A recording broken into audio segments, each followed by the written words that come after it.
Hi everyone, welcome to Second Thoughts episode 5. As you can tell, Hunter is not here with us today. I actually have Homer instead, which I don't know. You guys might like him, you guys might hate him because without Hunter, I'm talking the whole episode. I'm actually really nervous. I had a whole idea planned about what I wanted to talk about today, but I scrapped it after retaking it for the 20th time. I think it was a little too complex for me to be talking about alone, so I might have to bring the idea up to Hunter just to see if he wants to film that one with me. I'm a little nervous, I'm going to be honest. Hunter, he is the one that holds my hand throughout the podcast episodes. He guides me. He lets me stare at my notes if I'm scrambled in my own head. And no one's going to do that for me today. No one's going to do that with me today, is what I should say. Icebreaker wise, let me just talk about myself for a little bit. I want to talk about anxiety and control. I feel like personally for me, one of my biggest struggles to this day and what I've talked about numerous times in therapy is just having some sort of control. I find myself a perfectionist, a control freak. I have to be in control. I'm the driver of this bus. So yeah, that's where we're gonna go with today's episode. But it's gonna be a good one, guys. I could feel it. I am kind of a little shy. Again, I need Hunter here with me. I'm actually so sad because instead of living 2 miles away from me, he moved, so now he lives a whole whopping 10 miles. That is 10 miles too far. This is a sensitive topic, but yeah. Okay, but also I just want to mention I've been watching our first couple episodes of Anxiety After Hours, and I just want to say my mindset, it has shifted. So, I don't know, I feel like it means there's growth. I don't know, but I'm kind of excited because sometimes I feel like we recycle a little bit of our work, but we always make sure to provide our new mindset to it. I am the type of person that I love to be open-minded about things. I like to try new things, new hobbies, activities, new way of healing and finding yourself. Just throw it all to me. I will be all ears open, wanting to try it with you. But yeah, that's a little bit about me. It's kind of weird. Because here I am talking and no one, I'm pausing, waiting for someone to talk. He's been asleep. I've taken this episode at least 15 times. And he's been asleep through it all. So, we're completely alone in this. But, okay, let's get started with today's episode. I found this post on TikTok. Let me see if I could find it, but if I do, I will pin it to this video. But it's kind of just all about being in control and when you have anxiety and you feel anxious, you try to control everything around you to ease that anxiety or those anxious thoughts. You kind of open Pandora's box and everything starts spiraling out and you just can't grasp or get control. The more you try to control, the more you lose control. And I think that just sums up everything perfectly. So let's get right into it. So the inspiration came from, it's called I'm Going to Get Better by Olivia Mark. I don't know if this is an actual book because I know sometimes TikTok, it plays games on you. I will see a good poetry book and I'll try to find it and it's nowhere on Amazon or anything. You have to buy it through TikTok shops. So I don't know, but I'll include it once I find it. But let me look through my notes really quick. If Hunter was here, he would be doing the talking and then I'd be organizing my thoughts. But now I have to do that manually. So I want to start off with an icebreaker. And I just want you guys to think. You guys could comment. I'm pretty sure that comment feature is available on Spotify. You could do it on YouTube. I don't know if Apple Music or Apple Podcasts lets you do that. But if your life had a remote control, kind of like the movie Click with Adam Sandler, what button would you use the most? Would you do the rewind, fast forward, the pause, mute? I feel like these are all good buttons and I'd use all of them. But personally for me, I would probably do the pause button. Ugh, why am I crying? Um, I personally, today was such a good day for me where like I've been having a couple good days where I kind of just wanted to pause and just soak it in. Like, there are so many things that are nostalgic to me that like I always just hope that I could just kind of not rewind, but if I was in that moment, I wish I would have just paused and soaked in and like lived in the moment type of thing. Like, I don't know.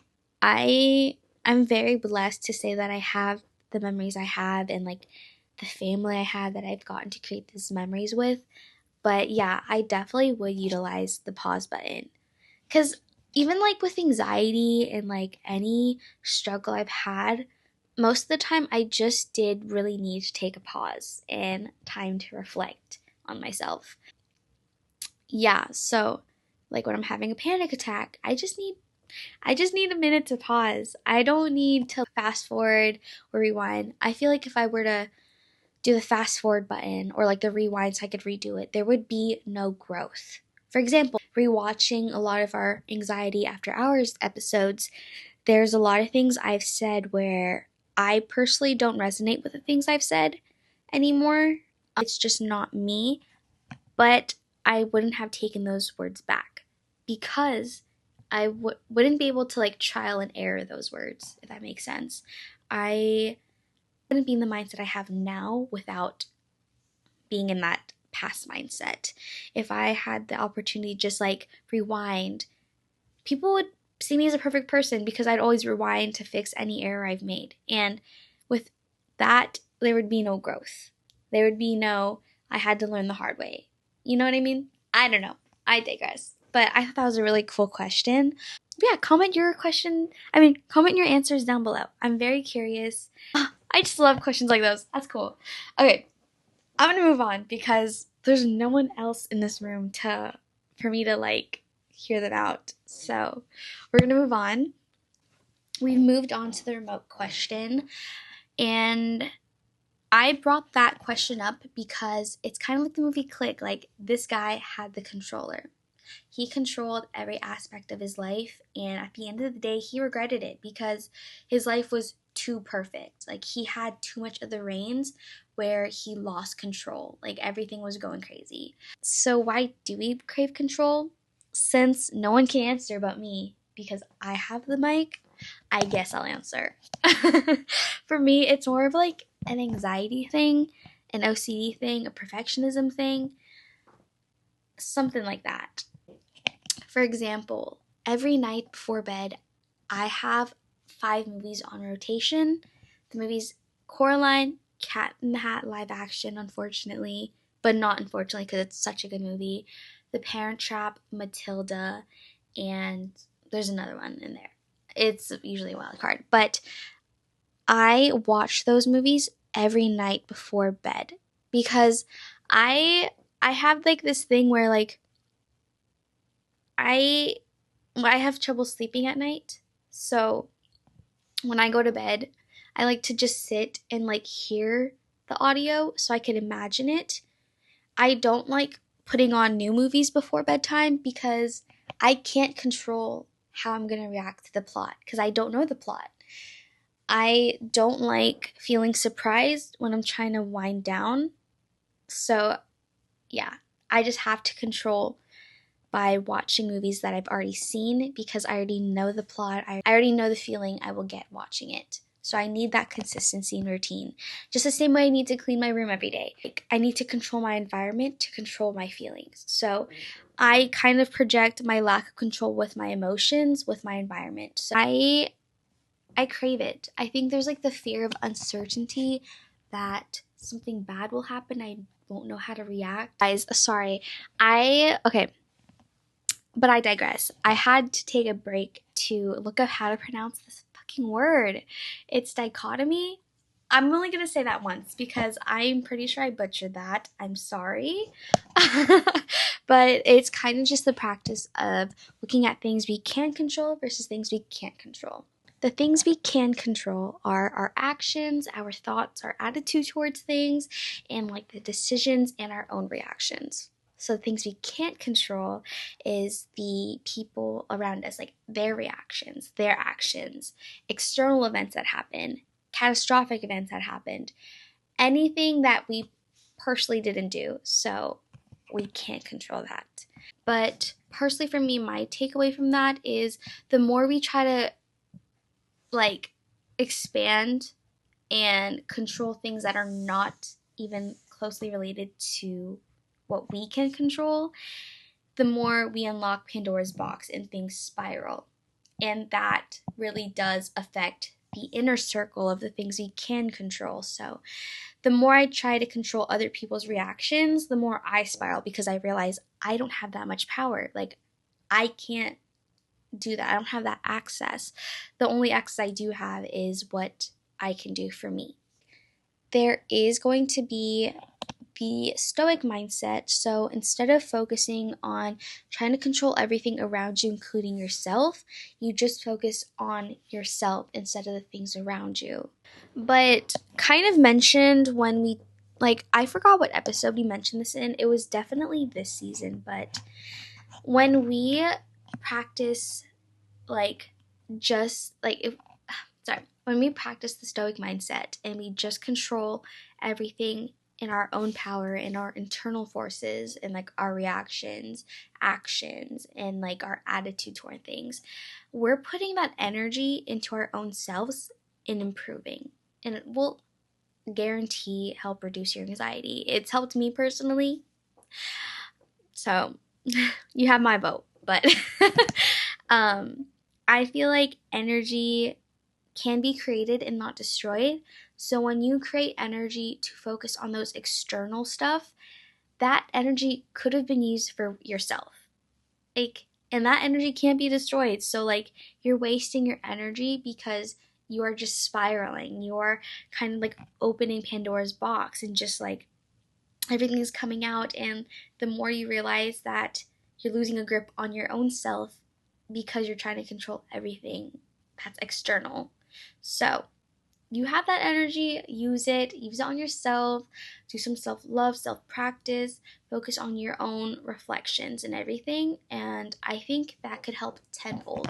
For personal experience wise, I think that a lot of times my personal experience it's gotten like I've spiraled because with me trying to control everything around me to like better my mood and like help me get a better grasp on things, I've kind of lost sense of present time, if that makes sense. For me, I would always cling on to the what ifs. So what if they react like this? What if this happened? So my personal experience was me just being a people pleaser all my life. So I would kind of just, before I walk into a room, I would kind of like analyze the situation I'm in and like the type of people I'm with, and I would just kind of like turn into a little chameleon or like little shapeshift moment, trying to be the person they like I think they want me to be for the outcome of being a good person or like being the cool girl instead of being my authentic self. So now that I've like done this, like I've done this routine with so many different groups of people, there is no authentic self. No one knows the true me because I've tried so hard to fit into boxes for people. And now I've lost control because I'm like, okay, well, when I meet someone and he wants to know the real me, I don't know. I'm trying to read you to think like, what am I going to do for you to like me? And that's not authentic. Like, what? Like, ugh. But okay. So yeah, it's just kind of like being a people pleaser. I did that because I wanted to please everyone. I wanted to make everyone around me happy. I wanted to be the best person I thought I could be, when in reality, they just wanted me. Like the people I surrounded myself with that I was trying to be a people pleaser for, they just wanted me. But I didn't think I was good enough, so I had to fit and carve myself into this puzzle piece that will fit into their box. When in reality, like, I went from being this size to carving myself to this size because I was trying to fit into so many puzzles that I shrunk myself down and I lost myself. Um, so yeah, like that spiraled because I don't know my likes, my dislikes, this and that. I don't know which version of myself I like because instead of spending my early instead of spending my teenage years and my early 20s trying to find myself, I lost myself. So now I'm spending I'm not even my late 20s, girl, be for real. Now I'm spending like this time in like the ongoing future trying to find myself to be the person I really like. Because at the end of the day, when I'm by myself, who, like, I'm still performing my whole routine. I'm still performing behind curtains that are closed. For who? I don't know. I don't know. And that is the tea, and it's clocked. But I can't even say clock the tea without her being here because it doesn't sound the same.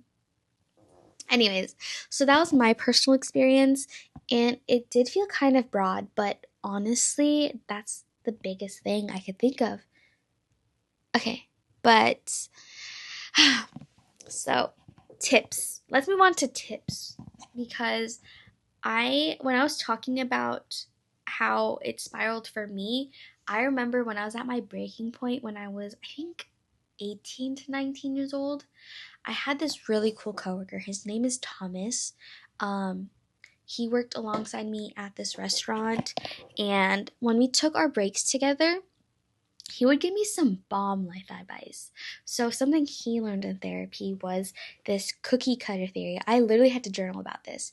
So his therapist taught him that think of ourselves as like little gingerbread men cookie cutters. So inside that cookie cutter is our internal, like, stuff we can control. So this would be our reactions, our actions, our attitudes, and like things we can do. Outside that cookie cutter is the external forces that we mentioned earlier. So that's other people's reactions, their actions, and like catastrophic events and just things that we can't control, like the weather, for example. We should only be focusing on inside the cookie cutter because that's just us. Like, that's the cookie. Everything else is scraps. Does that make sense? I don't know. That clicked for me when I got that advice. I might be butchering that. Another good tip that I like to do is like, if it won't matter in 5 years, then you shouldn't spend more than 5 minutes on it. I think that's it's easier said than done. Like, first of all, you have to be mindful. You have to recognize when you are feeling that way, like when things are spiraling out of control or when you're trying to take too much control. You have to have that type of self-aware first before you move on to this. But even so, it's easier said than done. But that simple mindset of if it won't matter in 5 minutes, you shouldn't. Oh, if it won't matter in 5 years, you shouldn't spend more than 5 minutes on it. And it's such a helpful tool once you are able to recognize when to use that tool. Because I was in a situation where I was freaking out about something for over an hour, even though like it wouldn't matter in 2 days. But like it wasn't until the end of the day when I calmed down was when I was able to practice that. So that I personally need to practice myself a little bit more, but generally I do find that did work on me when I did practice that. So I honestly wish I could clock in good enough where I could go like that from the get-go and just help myself. This is a very short episode, and I apologize. But to recap everything, in all honesty, I wish Hunty was here to help me with this episode because this was hard. This was really hard. I am the type where if I can't control the situation, I'll be freaking out. I am personally such a perfectionist. I am a control freak. I'm doing my best, but it has gotten better over the years. The main thing is knowing what is in your control and what is not. And if it's not in your control, babes, you have to move forward and like do things for you, because you are creating this energy that can't be destroyed, and you don't want to be distributing it on something that's going into a void. Because at the end of the day, the only thing you can control is you. The only thing you can control is how you handle things and process things. So if I can't control their reactions, I can control my actions. Like, I don't know. Am I tone deaf? Like, be for real. But I do really hope you did enjoy today's episode. It is a bit of a short one. I don't know how to talk. I am rambling. I blacked out. I don't remember what I talked about. You couldn't ask me. I'd have to rewatch this episode. I do miss Hunter. I am using his mic because I miss him so much. Yeah, so this did give me a new appreciation for Hunter, because one, he really does carry these episodes. Two, he has his own podcast where he does this effortlessly. Like, let me tell you, I had to redo this episode like at least 15 to 30 times. I'm not exaggerating. I will put the clip up. Yeah, so I don't know how he does it. He's amazing. You should definitely go check out his podcast. It's called Reflect, Improve, and Thrive.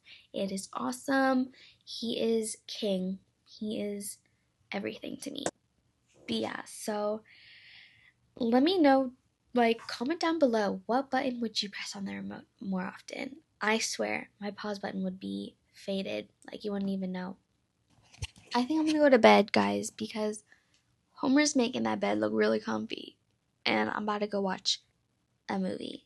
So yeah, I actually had a lot of fun filming this. Please go easy on me if you think I was annoying. If you didn't like this episode, I'm very, very sorry. If you did, give it a thumbs up, because yeah, I need that confidence boost. I need a little ego boost. But again, here I am trying to control things that aren't in my control. So just do what you want, actually. We're going to practice some self-help. Do what you want with this episode. Share it with your friends. Block it, report it. Bring Hunty back. I will try. But yeah, so I hope you guys have an amazing night. I don't know if this episode is going to come out this Friday. But yeah. Oh, also, before I head out, I just want to put y'all on. So, to these are amazing. These are the Trader Joe's cinnamon bun inspired JoJo's. And they taste like cinnamon buns. They're like Scooby-Doo snacks. But let me like do a little unboxing. Sorry. So they look like this. Yeah. They look like this, and like the cream, like look at that. Oreos could never.